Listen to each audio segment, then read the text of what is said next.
Well, hello and welcome back to the very latest episode of my Love Machine podcast. Now, today I am thrilled to be joined by a very special guest, someone I wanted to get on this podcast since I started it a while back. And I'm joined today by the wonderful Abi Blears. And now, Abi is a dating coach, she is a matchmaker, and she is an expert in dating and matchmaking, all these things that come in between. So, Abi, welcome. How are you doing? I'm good, thank you. How are you doing? I am really good, thank you. The sun is sort of shining today. Not quite, but good enough for me. when you're in the UK, we'll take what we can get, I think. Yeah. So today we're going to talk about how to take control of your relationships, because so many people sabotage themselves in advance of this, don't they? They create problems for themselves that don't need to be there, and they are looking for reasons not to date rather than to find the right person. Would you agree with me?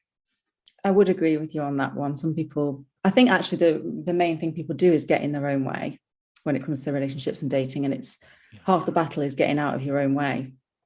It is. Why do you think people do that? I think it keeps people safe. I think sometimes you can be single for a long time or you feel nervous about going on dates. So our brains are really good at protecting ourselves. So we protect ourselves by basically doing very little. Not everybody's in that sort of category, but that's one of the things that you might notice with people. Yeah, I think often it's easier to do nothing or to look for reasons things are going to go wrong, because then you don't risk the chance of getting rejected, do you?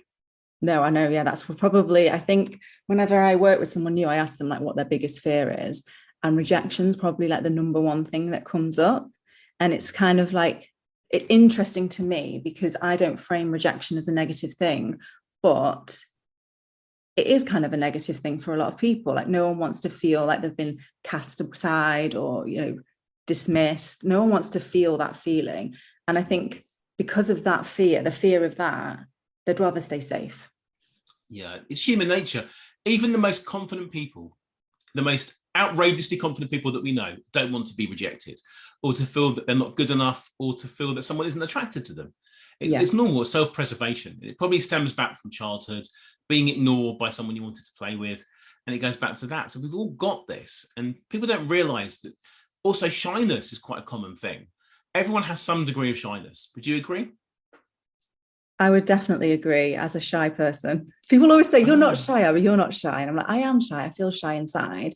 And I think sometimes we're told that certain qualities are negative qualities, like shyness or being an introvert. Like I feel like introverts get a real negative sort of, people think negatively towards maybe introverts, and that it means like it's a bad thing. But actually shyness is not necessarily a bad thing. A shyness can be a good thing and everyone feels it. And I think like going on to a date, it's worth bearing in mind that no matter how good a mask someone else puts on, probably both of you are going to be nervous, and that nervousness is a good thing because it means that you care. If you're not remotely nervous, then perhaps you don't want the thing that much. I don't know. What are your thoughts? I'm fascinated by what you just said there, because I thought we're very aligned here, because these are all the same things that I believe and that I tell my clients as well. Because shyness is not a bad thing. It's a label that people give themselves, and it's not a bad thing at all, because shyness just means you like to think about things and you care about the outcome. In the same way, nervousness is the same thing. We've both come from an acting background, performing backgrounds. And if you didn't get nervous about going on stage, it means you're not going to be the best you can be. It means you don't care about the outcome. I think nervousness is just part of all this, and it's nervous excitement. Mm-hmm. If you let it control you and let it hold you back, that's a whole different ballgame, isn't it? Yeah, absolutely. Let's talk quickly, because I haven't really asked you that question. How did you get into being a matchmaker and a dating coach? Okay, so I think you said before, like I used to be an actor myself, and I was struggling to get acting work for like a long time. And well, I did get acting work, but it just never progressed to the level that I wanted it to progress to. And then I started to question whether I wanted to be an actor, and started looking at different things that I wanted to do. And I was really struggling to like decide like, what do I want to do with my life? But I wanted to do something that was meaningful, maybe that would help people. I kept going down the routes of things like becoming a police officer, which by the way, I think I'd be terrible at, or a veterinary nurse. I did like work experience as a veterinary nurse. I was like trying loads of different things out. And then like when I reflect, I've always been really interested in psychology. And when I decided to go and train in musical theatre and acting, it was between that and psychology. And I thought, well, I can go back to psychology. I can't go back to dancing and singing in the same way. So I spent most of my 20s reading books about relationships and dating, having kind of a terrible time myself, and obviously not thinking this is a job, this is a thing, because most people don't really know about matchmaking and dating coaching. In fact, I think more recently it's become quite known, on Netflix shows and things like that. But for me, I didn't know it was a thing. Then I ended up getting into a good relationship after all my reading and working on myself. And I was watching First Dates, the TV show First. Oh, yes. I know Fred. On a first date. And my partner turned to me and he said, isn't it really interesting, how they match the people? And it was this light bulb moment. It wasn't a big epiphany and fireworks went off. But I was like, oh my goodness, is that actually a job? And so I went away, had a Google, and I found 2 matchmakers and contacted them and just said, do you need an intern or something? Because I didn't have any experience, which can be difficult because I was in my late 20s. I don't have any experience. I don't have a degree in the right thing, So yeah, I did a bit of interning, and then I started to work with Kate Ray at Little Black Book. And then after a couple of years of working with her, that's when the coaching thing started to come into my mind, because I was like, there's more that we can be doing here. It's interesting that you mentioned First Dates there, because funnily enough, back when they first did the pilot episode for that, they approached me and I had to provide them with some of my clients and friends who are also actors to go on the initial pilot episode. And they always promised me they'd get me on there as the expert, and never actually did, which is probably the story of my life over all of these years of doing this. But it goes back. But I think you're right, because back a few years ago, people didn't know what dating coaching was, even matchmaking. There's a misconception that some old lady sat there on a computer going for her books, and you have to go in and the computer says no, wasn't it? That was Little Britain. Oh, yeah. Like that. And it's not quite the reality. There's some things that are similar, but overall it's not. And it's become very popular now. People are looking for an alternative, particularly during the pandemic, to online dating. How did you meet your partner, can I ask? I met my partner in a casino where I was working at the time. So I used to work whilst I was trying to be an actor, I also worked as a massage therapist. And this is quite strange, I know. In a casino? In a casino. Was it on a cruise ship by any chance? It wasn't on a cruise ship, no, but it's quite a common thing for professional poker players to have massages whilst they play, because it helps with concentration, and they usually sit down for many, many hours. So you have when they do their big tournaments and stuff, they have a team of massage therapists that also are there. And that's how I met him. And then we had a very secret relationship. Probably shouldn't say, I can say it now, but I always feel like I'm being really naughty that, gosh, we had a secret relationship for a couple of years, and then I stopped doing that job, and that was that. I do remember I used to run singles events a lot, and I once worked at a venue and they had some massage people going around doing sort of 15-minute massages of head and shoulders. Yeah. And I did date one of those ladies for about 3 months after that, who ended up disappearing. But my wife was not a massage, she was a beauty therapist before I met her. And once we got married, massages stopped. But she can probably hear me saying that right now. So she's probably hit me around the head with a brick or something like that. But then never mind. So that's cool. So how long have you been together for? I want to say 6 years, but it might be more like 7, because we weren't officially together for quite a long time. And I knew him for quite a long time before we even started dating. And I think that is one of the good things about meeting in real life, is that maybe if I was on an app, we would have passed each other and we wouldn't have matched. But because I got to know him slowly over time, it's worked out really, really well. Yeah, I think things do take time, don't they? You have to really get to know someone for all the different sides of them. And I agree. This is why I think matchmaking is so good, because you are being introduced by a friend, and you haven't got to go on these apps where you're judging someone on one picture and 2 lines of text. And people have so many problems with that. But we won't talk about that today. We're talking about how to stop maybe self-sabotaging before you get into this. So going back to when you were single, what sort of things were you doing wrong? What were you thinking? What was I doing wrong? I tended to date people who weren't necessarily that available.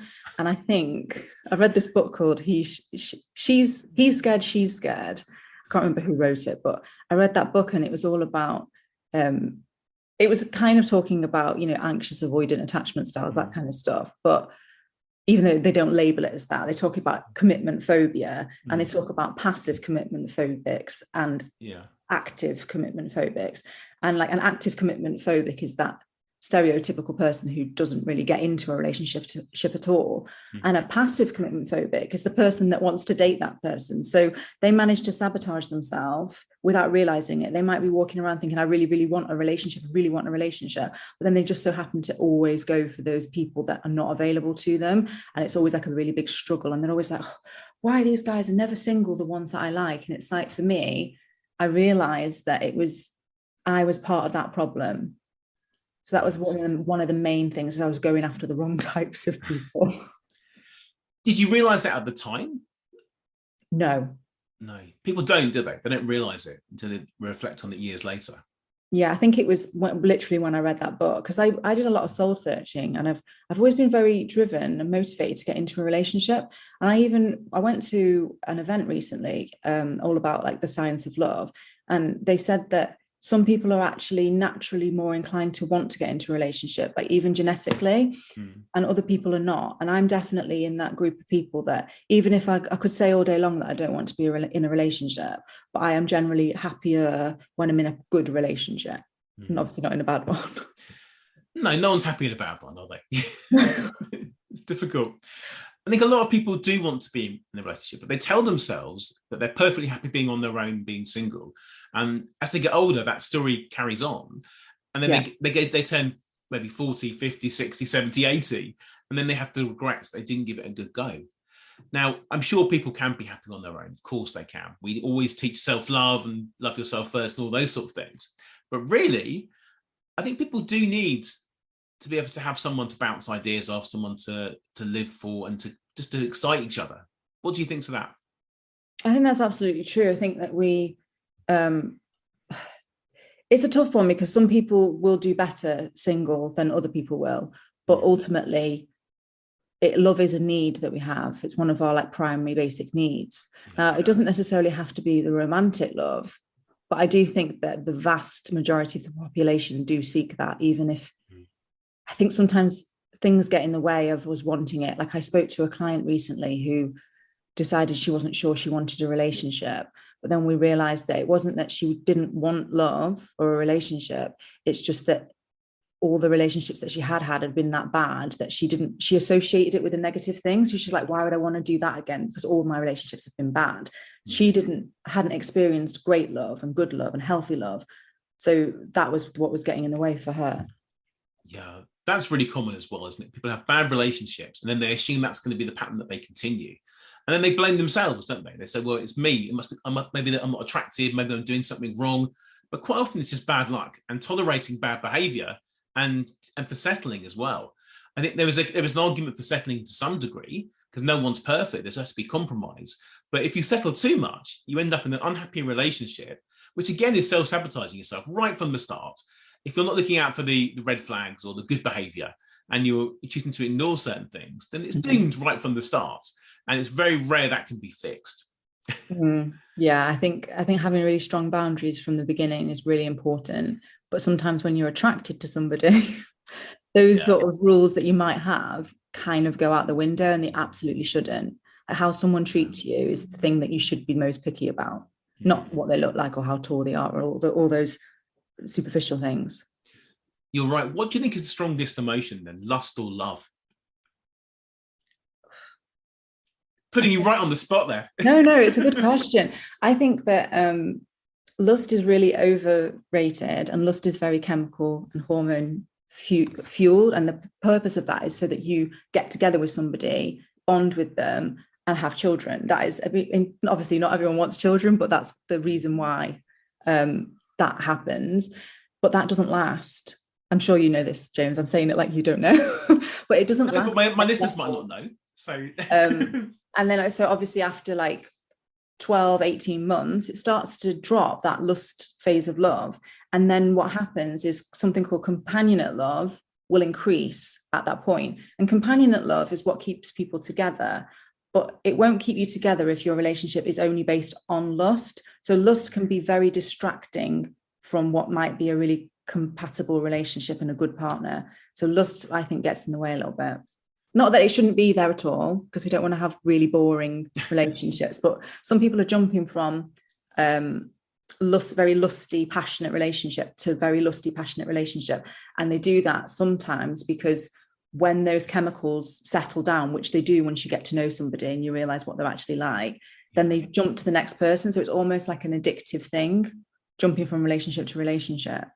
It is. And there are some people out there that have to be in a relationship at all times for the same reason. They're not used to being on their own. They're not comfortable being on their own. So they end up with someone, the first person they're attracted to, they jump into bed with them, see how that goes, and they get the addiction to that. And you're right, it wears off. Once the honeymoon period is off, then it's time to think about what they're going to do next. They get bored very easily. Yeah. And that comes probably from a deep sense of unhappiness in themselves. They're looking for their happiness in somebody else. And they're looking for this lust. I think lust is an important part of any relationship to some degree in the early stage, because you have got to be attractive. No matter how many times I try and convince dating coaching clients that you don't have to be attracted to them completely if you've matched with somebody. Think about all the other things out there. Really, if it was down to me, are they fit? Yes or no? If they're not, I'm not really going to be interested in them. Maybe as a friend, and we're not in this to collect friends, are we? I tell people that as well.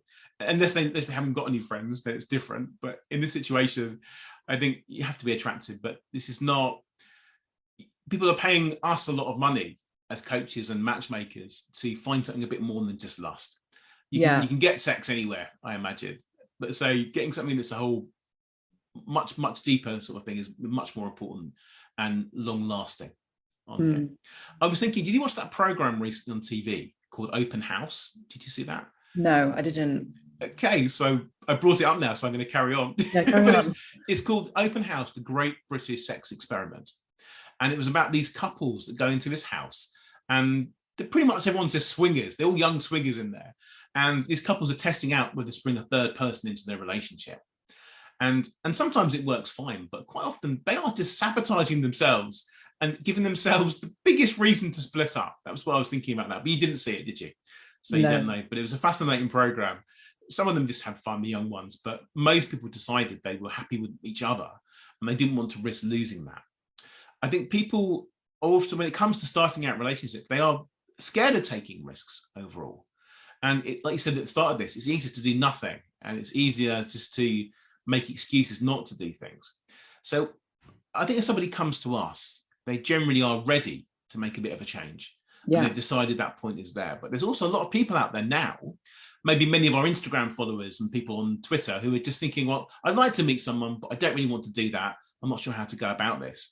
What advice would you give to them? Do you think it's better just to take some action now, or do what they're happy with doing now? What do you think? I think it's good to, if you've been stuck in that cycle of not really dating, or you're on and off dating, I would suggest, it depends on the individual, but generally, if you haven't dated for a long time and you know that you want to, but you're holding back, I would say hire a coach. No, I wasn't going to say that. Set a date for when you're going to start dating and commit to it. Make a plan for, like, I'm going to start dating on some level, and start to identify with the notion of, I'm somebody that goes on dates. Start to think about, what will you wear on a date? What apps you're going to use. Start just putting something into action, even if it's, what's the very first step? You might not be able to think about maybe, the end goal or anything like that, but what would be the very first step? And start to take little steps, like tiny steps every single day, rather than staying where you are, because you have to think of, like, the longer you sit around hesitating about this, the less time, the more time is being lost where you could be improving your skills at dating. So it might be like, I'm really rubbish at dating. The only way to get good at something is to do the thing. And I know that is terrifying, but what's worse, staying where you are now, where will you be in 5 years, or taking little steps now, where might that lead you to? So maybe ask yourself that question as well. I completely agree with you. I tell people, when they come to me and say, James, I want to meet the love of my life. I want to meet them. This is my goal. I'm not getting many dates. I'm not sure what to do. When did you last go on a date? 2 years ago. I said, well, the goal for you right now is to go out on a date. That is the initial step of the ladder to go up, isn't it? Just to go out on a date. They don't have to be Mr. Perfect or Miss Perfect. If they're nice and they're friendly and they're respectable, have an hour and a half, go for a drink with someone. What do you have to lose? And they'll come away from this. I had this yesterday with a client, actually. She's never been on a date. She's had guys who've just stood her up and she's had a really bad experience. I worked with her and I made her have a phone call with this guy who messaged her on the dating app. I said, look, I'm going to support you on this. This is what you need to say. Have a 10-minute phone call. Oh, I don't want to do that. I'm nervous. But you can sit in a coffee shop and wait an hour for someone that didn't turn up. How easy is it to make a phone call with someone? And she had the phone call with him, had a 20-minute call, and she messaged me to say, James, I'm meeting him on Friday. So it just proves you can do it. Just get yourself through it every little step and doing something. It's so easy in life to make excuses not to do anything. Just I'm going to lose a stone. I'm going to wait till I've done this bit of work. And yes, life does get in the way. But look at the pandemic in general. It is 2.5 years since that started. Many people haven't dated in that time. But some people thought, you know what, I'm going to do something about this now. Yeah. And they're taking action. But it's very easy to protect yourself and do nothing. But I think you've got to focus on what could happen. And you might just meet someone amazing. You might have some good experiences and you might have a nice time. Do you think people are dating more now than they were a few years ago before the pandemic, or has it calmed down a bit? What do you think? Honestly, I don't see a huge difference in terms of like the volume. So I'd say like it's not more from my perspective. It's probably about the same. It's not less. And even through the pandemic, there were many of our clients went on hold and we went really, really quiet. And we were like, oh my goodness, well, no one wants to go on any dates, which is fair enough, right? Because we couldn't actually go out. But some people did. And I think that's quite interesting because no matter the situation, there's always like something that you can actually do. It's whether you choose to use the excuse as an excuse or whether you want to work around it. There's something I wanted to ask you, but I've forgotten what it was. Oh, I wanted to ask you what you think about that. About dating in general, what's happened to it? Yeah, whether it's changed, like as in the volume of people that are dating. Dating itself has changed a lot in the last 10 years, really. I think back years ago, when we had online dating and it was booming at the time, it was quite busy, but there's a bit of more of a taboo about it, doing online dating. And then dating apps came along, it killed off lots of the main online sites. Everything became free. And then we went on to sort of much quicker reactions and quicker judgments on the apps. And luckily I missed that part in my own dating life. Online dating was great, but I hate the dating apps. I couldn't do that. Although I have to do it every day with my clients. And I found that when the pandemic started, I thought this is game over for me. No one's going to want to date again. No one can go out on dates. This is the end of what I'm going to do. What am I going to do next? What's next for me? I've done the acting. I've done the dating coaching. I've been a private investigator. I've done all these things in my life. What's coming next? And what was really, really interesting is my business just grew. And I've never been so busy as I am now in the last 17 years as I am now. And that's not just people that are making their mind up to date again. It's that I'm connected more and more people. Partly because of my podcast, reaching out to people asking me for help. And I'm very lucky I'm in this situation because, as you said yourself, when you first started doing this, it wasn't really a job being a dating coach, was it? Or a matchmaker. It's something you created yourself. And I've created this job out of nothing. I made this job up. I used to be an actor and I did a singles events host at these things. And I became what I'm doing now, but it became a self-fulfilling prophecy. But I think people now, in the pandemic, a lot of people thought, well, I'm going to go for a walk with somebody. I'm going to do the Zoom dating. And while they weren't ideal solutions for various reasons, people did do that and they bubbled up and people started to panic. But I think now people have really thought about this much more seriously than ever before. And they're not looking at dating apps anymore. Every single person I speak to, I don't know if you get this as well, they say, I really hate using these dating apps. I've had enough of it. Do you get that? Yeah, I've never had someone come to me and go, oh, I love online dating. I love dating apps. I just absolutely love it, Abi. But I mean, obviously I'm attracting people who are generally not going to be enjoying it. But I've never encountered someone who like really, really enjoys going on to Hinge. Like, I don't know anyone who's like openly ever said that.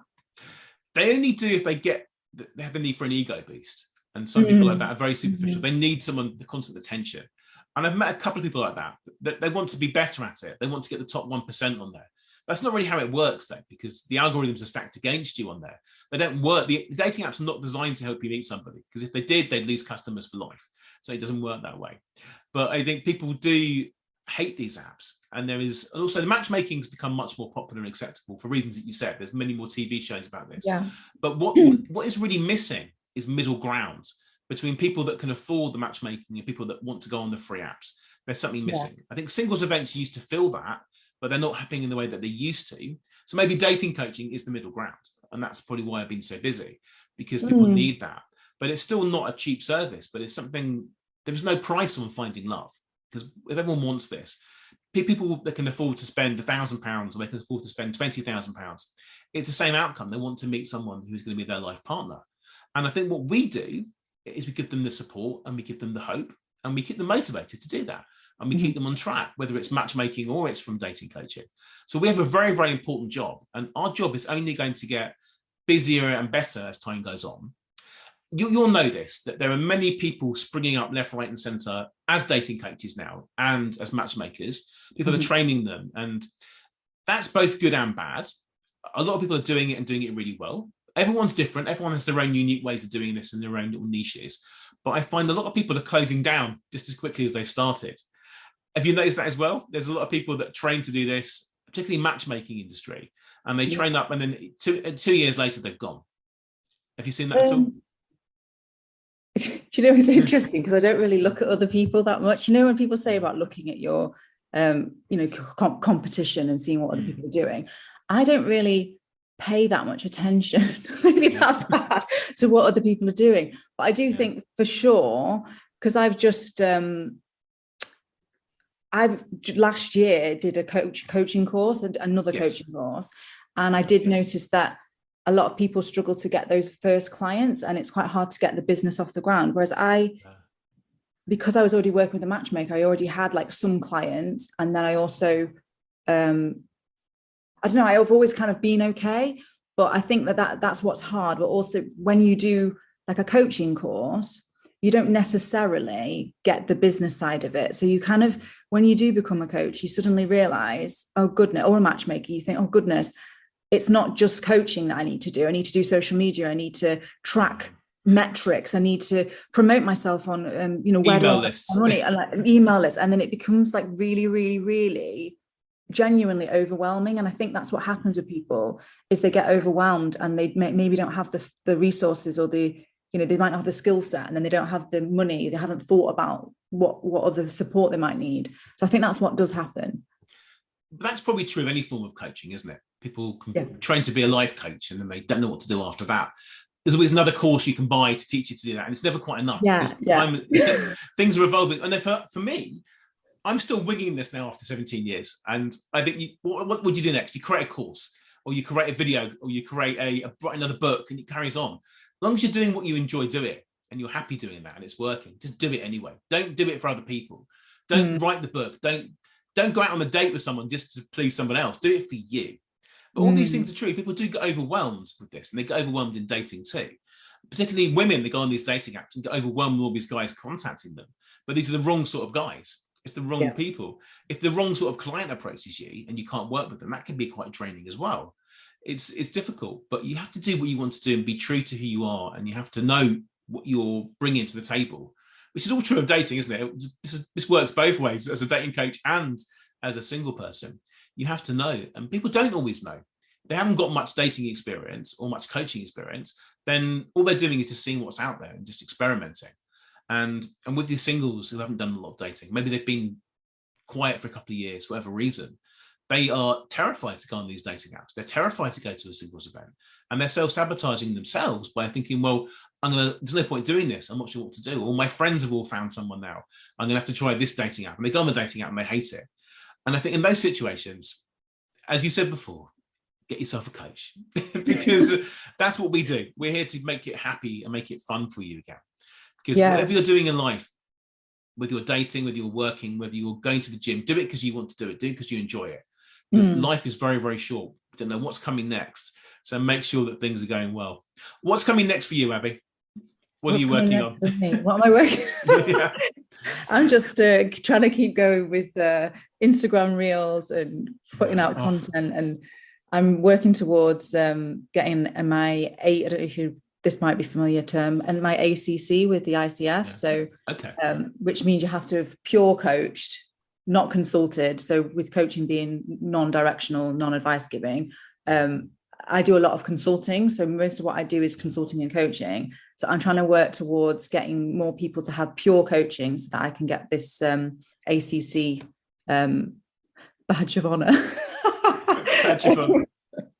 Yeah, so I can join the ICF because I've trained in like their style of working, and I do think it's really good, but I tend to blend my approach. So sometimes I can't use that stuff. So that's what I'm working on to get my ACC and just keep getting more clients.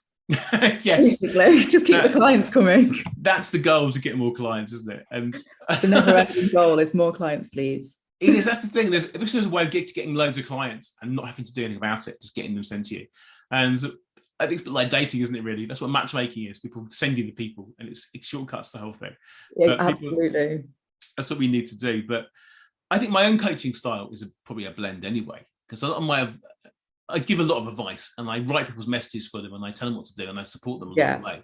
But again, there are other elements to this as well, because deep down, everyone knows what they should be doing. Exactly. And it's getting it out of them, isn't it? And knowing this. And they know that they're self-sabotaging, if that's the case. And they know that they have control over this. But for some reason, they think, well, if they let someone else take charge, then it's going to work. But people are always doing and saying the wrong thing. And it all comes out of fear overall. Well, that sounds really exciting. You know, when will that be done? Your accreditation. Is that the word? The accreditation thing. Yes. With the ICF, well, it depends when I hit 100 hours. So I need to hit 100 pure coaching hours, and I refuse to cheat. But every time I get a client, they always want the advice as well. So I always do what the client wants. So it doesn't count. I had to do all this when I first trained as a coach a long time ago. Yeah. There wasn't dating coaching courses back then or anything. It was, I know they do that in America, don't they? Terry does it in America, but there's nothing really like that. People have tried to do it.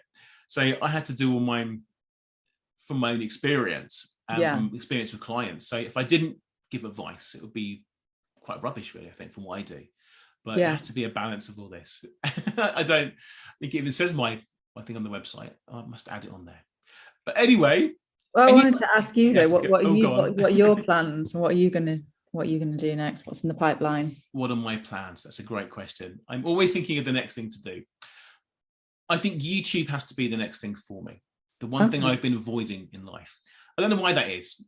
I think I'm good at what I do, and I come across well on the camera, and I can do all these things. But it's deep down putting myself out there thing that's stopping me, which is, again, it comes back to dating, isn't it? The same sort of thing. But my brother he's a YouTuber. That's his job. And his son, I spent the weekend with them. So I feel very inspired to do this. And my brother's got 2.4 million subscribers on his channel. My nephew's got about 500,000, and they've just got so many brand deals and so much money, and they're going to be millionaires within about another year.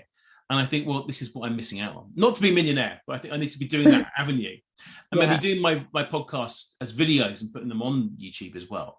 But that's the next stage of this for me, and I want to do that and have some more courses, and then I might be able to point things in a bigger direction. What I love to do as well is do some more events, live events, face-to-face, seminars, coaching, all these things. I think the time is coming, maybe after the summer, to start doing that again. That's my plan. But I'm so busy at the moment, and it's good to be busy. But as you'll know, as you said to yourself, there can be times when it goes quiet, and you think, my goodness me, what's going to happen next? When am I going to get my next client? When am I going to get my next date? Whatever happens. But I think when you are happy in doing what you're doing, then clients will always come to you. And I'm lucky to be doing this, and lucky to do this podcast as well. So there we go. But Abi, it's been wonderful talking to you. Our time is over now, unfortunately, for this one. But I'm going to have to get you back on do my video podcast, I've decided. So there we are. You have to do that for me. It'll take another 2 years to get you to do that, probably. Persuade you. So if someone wants to find out more about you, how do they do that? They can find me on Instagram at Abi Blears, or you can head on over to my website, which is www.abiblears.com. Do you want me to spell it? I don't know. Should I spell it? It'll be in the show notes. It'll be on. Okay, it'll be in the show notes. Spell it anyway. Why not? ABIBLEARS. And I'm also on YouTube if you want to see any videos over there. But I don't have 1.4 million people. You rub that one in. No, you do great videos. I've seen them.